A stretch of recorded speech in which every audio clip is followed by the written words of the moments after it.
Welcome back, everybody, to the John T Sports Rumble podcast. In today's episode, I'm going to be discussing all things Nottingham Panthers, including all the latest news and the pre-season friendly against the University of Concordia. So, training camp for the Nottingham Panthers has truly got underway with all the players arriving and the first few practices taking place ahead of their game on Saturday against the University of Concordia. Before we get to the friendly against the University of Concordia, though, I'm going to talk about some news around the Nottingham Panthers this week, and there's been quite a lot, to be fair. New additions: the Nottingham Panthers have announced that Alex Rushby has signed on a two-way with the Nottingham Panthers and the Peterborough Phantoms. At just 16, Alex has already proven himself in NIHL 1 with the Nottingham Lions, scoring 33 goals and 42 assists, a total of 75 points. This is in just 32 games. Alex is currently one of the biggest talents in his age range in the country. Alex is a local lad and has spent all of his junior career in the Nottingham Lions junior system. The next addition is Matik Matali, who has also joined on a two-way with the MK Lightning. At just 21 years of age, Malik already has a vast amount of experience under his belt. That includes time in the NIHL top flight with the Milton Keynes Lightning. His junior career started in Streatham, and he has also had time in GB's under 18s. Both of these two ways look very promising for the Panthers. I believe if both of these players are nurtured right, they could become a success in the EIHL in the future. Will these players get any game time in pre-season? Maybe. I think last year's two ways did. It just depends if the NIHL teams have got pre-season games, I guess. But hopefully we see them in pre-season, and hopefully we see them in some league games as well, as we did not see many two-way players in league games last season. Moving on, the Panthers have announced the sign of Matt Marchanu. Marchanu has spent the last few seasons in Germany with Krefeld. Last season he scored 26 goals and 27 assists, a total of 53 points. Previously to that, he has spent time in the East Coast Hockey League, La Liga in Finland, the Swedish second tier, and small stints in the AHL. He looks like another quality forward for the Nottingham Panthers.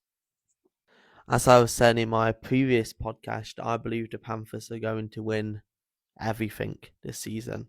That is just my opinion, but it is also probably right. Panthers have signed that many good players this season. I'm not even sure where they're going to put them in the ways of lines. I think they've just got so much to play with lines and different positions. But this is just another quality signing to add to their arsenal. The Panthers have also announced the departure of Rhys Stephenson. Rhys played 47 games last season, scoring 10 goals and 16 assists. Personally, I think they probably should have re-signed him. I think he had a bit of a slow start, but started to pick up the points at the end of the season. It would have been nice to see how he would have done coming into this season. However, the club have decided to let him go. However, I do believe the Panthers have improved in this area, so maybe just a little bit better player has came in instead of him. I do feel if a player like B. Stephenson signed in the league probably 5 years ago, he would have been a top player in the league. However, this is 5 years into the future now, not the past. But I think he had a crucial role in Panthers winning the playoff final and I wish him all the best in the future. In other news, the Nottingham Panthers have announced that the 26th Continental Cup will be hosted at the Motorpoint Arena in Nottingham. The Panthers will host this competition in mid-January, where 6 teams will compete for the Continental Cup. As Panthers are the hosts, they are automatically through. 3 other teams have also been allowed to go in at this stage. They are HC Torpedo from Kazakhstan. I don't know much about the Kazakhstan teams, so I'm not really sure what this team is. However, they shouldn't be underestimated because in 2024 a team from Kazakhstan won the competition, so they have got a bit of a reputation in this. The next team is GKS Katowice from Poland.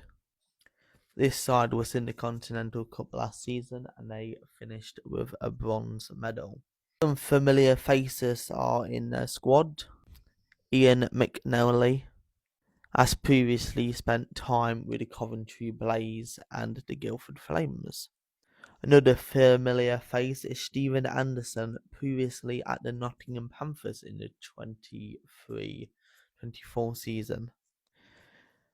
And the last team to be given access to the final at this stage is the Erming Blue Foxes from Denmark. 2 further teams will be added to the competition before the final. They have to qualify in a semi-final stage. I think this is going to be a very big event for ice hockey in Nottingham. Panthers previously hosted, sorry, not Panthers, the Motorpoint Arena previously hosted their 2023 World Championship Group A, where Team Great Britain won gold medal to get promoted back into the World Championship Division 1. Panthers have got a little bit of history in the Continental Cup. They were the first British team to ever win a European trophy in the 16-17 season. The season afterwards, the Nottingham Panthers also made a little bit of European history by being the first British team to ever win the Champions Hockey League group in the group stages and advance to the playoff rounds. Until last season, the Nottingham Panthers holded both of these bragging rights until the Cardiff Devils last year won the Continental Cup, making them the second British team to ever win a European trophy. However, arguably, they had an easier competition than the Nottingham Panthers did, only having to play 2 teams to win it. This year's Continental Cup has been a little bit revamped, so it's going to be much more difficult for a team to actually win it compared to last season. The Sheffield Steelers also got past the group stage in the Champions Hockey League.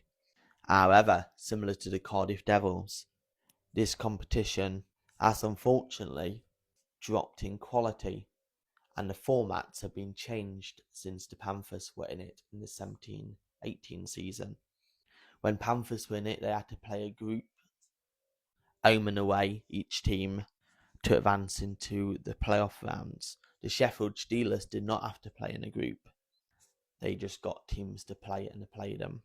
The Champions Hockey League, unfortunately, in the last few years has been taking a bit of advantage from the European big teams, where they are just constantly playing their feeder teams and academy players. It has sort of spoilt the experience of the Champions Hockey League and it's made it a little bit cheap. So even though I'll give credit where credit is due to the Sheffield Steelers, but they would have struggled in the original format. Moving back to the Continental Cup coming this January at the Motorpoint Arena, the Panthers are the bookies' favourites to win the competition. However, I wouldn't take this as a given, as the other teams do look quite strong. Myself, I am certainly looking forward to the competition. I'm assuming that the arena will do a tournament pass as they have done similar in the World Championships. The new format sees 6 teams split into 2 groups. The 2 teams to win these 2 groups will then play in a final for the Continental Cup. I like this new approach to the Continental Cup, where previously it was you play your teams, whoever finishes on the top points wins the competition. This time you're playing 2 different groups, and the champions of each group play for the actual championship. Now, like everything in the United Kingdom, there's always some backlash. Let's run through some of the backlash of this announcement. First off, you've got fans of other opposition teams moaning that Panthers should have to start in the other rounds. Panthers are hosting the competition. If you host a competition, your team's going to be in it. This happens in all sports. The last few years, every EIHL team has advanced to this round, not having to play in the other rounds before. I have not seen much complaints about the other teams being allowed to be in these rounds already, where there should be an argument, why should they not have to play in the preliminary rounds to get to this point? But everyone's just moaning about Panthers, as they usually do. When Panthers were previously in this competition, they had to play in all the preliminary rounds, where they played teams from Serbia and Spain. Panthers absolutely belted them. So it'd just be a big waste of time to even play them games. This actually gives these teams from Spain and Serbia a better chance to actually get to the final, instead of just being knocked out in the preliminary rounds by the bigger clubs. Stepping away from opposition fans, Nottingham Panthers fans have been complaining as well. Exhibit A. I wanted to go to Europe. Europe's coming to us. I wanted to go to Kazakhstan and sit in a little shed. I got time off work for these dates I didn't know about until yesterday, because these dates weren't released before then. I took days off work for these dates that no one knowed about, thinking that I was going to be going to Europe. I am infuriated that it's in Nottingham. All joking aside now, previously the Nottingham Panthers have played in a shed. Not in Kazakhstan, but actual shed, where Panthers only took 200 fans. When Panthers win the CHL, Panthers took a few hundred as well. It is more better to have it at the Motorpoint Arena, where we can have as much as fans as we want. And there should be no arguing with that. Oh wait, Exhibit B. Are there going to be enough tickets for Nottingham Panthers fans? People are concerned because there is 6 teams, Panthers included in that 6, that Panthers fans are going to miss out in going to the games. The Motorpoint Arena has 19 sections. These teams are not going to bring 5,000 fans. There's no way. And even if they do, there'll still be space for Panthers fans. The arena holds 8,000. In reality, I believe the arena are probably going to have 5 sections for the away supporters, and Panthers fans will have the choice of the rest. There'll be plenty of tickets to go round, but people are already moaning and complaining, believing that a team from Kazakhstan is going to bring 8,000 fans. Now here comes a legitimate concern from some fans. Because the EIHL playoff weekend situation has been handled and the price of it, some fans are concerned that the price for this tournament is going to be similar. This is not the Elite League event, this is going to be a Continental Cup IHF event. When they previously had a tournament, the tickets were quite cheap for a tournament pass. I assume they will be similar priced for this event. Moving on to this Saturday's game against the University of Concordia. Now, last year, the Nottingham Panthers played a university team, the Quebec Patriots.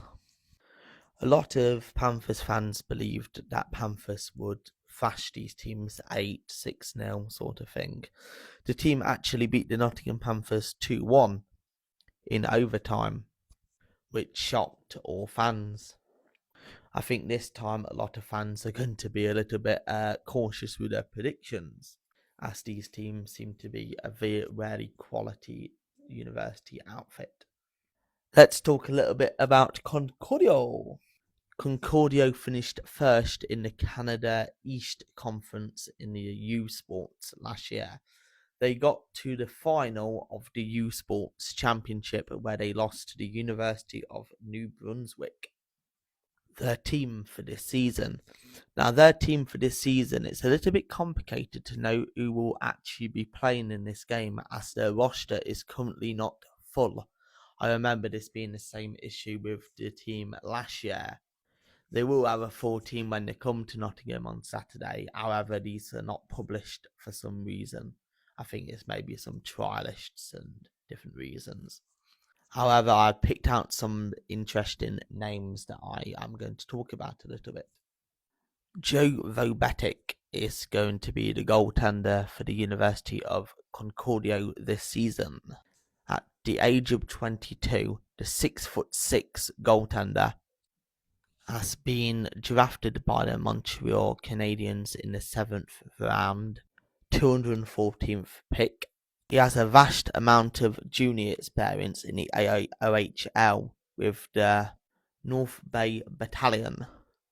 In the last few seasons, he has been playing in the AHL and East Coast Hockey League. He looks like an incredible prospect for the Concordia University, and I think he will start on Saturday for them. Blake Richardson.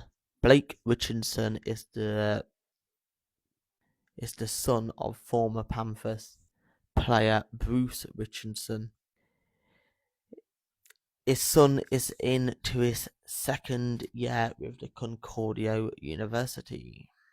Concordia are also going to be playing the Dundee Stars and the Fife Flyers while they are in the UK. My prediction for this game is that the Panthers are going to beat the Concordia University 4-2. Let me know your predictions in the comments.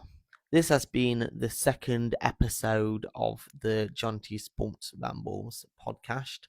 I hope you enjoyed it, and I hope to see you in the next podcast. Thank you.